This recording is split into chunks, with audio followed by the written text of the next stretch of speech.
একটা প্রশ্ন করি, এই পৃথিবীর ইতিহাসে যে লোকটা সবচেয়ে বেশি মানুষ হত্যা করেছে সে হিটলার। সে পড়েছিল কোন মাদ্রাসায়? কোন মাদ্রাসা? হিটলার কোন মাদ্রাসার ছাত্র? তারপর দেখবেন যে মাফিয়া পৃথিবী জুড়ে চোরাচালান আর মাদক ব্যবসা করে। যদি একটা জরিপ করেন এইসব স্মাগলারদের, সেই সব লোকদের যারা জেলে যায়, যদি জরিপ করেন তাদের কতজন মাদ্রাসায় পড়েছে? কতজন? খুব কম থাকতে পারে, খুব কম। বেশিরভাগই ভার্সিটিতে পড়েছে।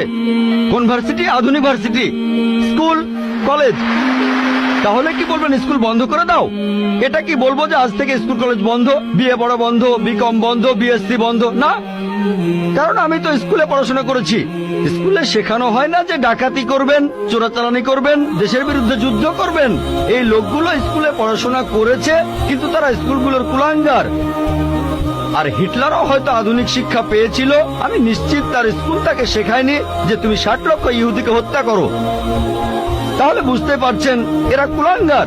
তবে সামগ্রিকভাবে দেখবেন যে এই দেশে প্রতি বছর হাজার হাজার ছাত্র মাদ্রাসা থেকে পাশ করে, নাদবা থেকে, দেওবন্দ থেকে হাজার হাজার ছাত্র। আপনি কি বলবেন এরা সবাই মানুষ মারছে? মোটেই তা নয়। মিডিয়া ব্যাপারটা এভাবে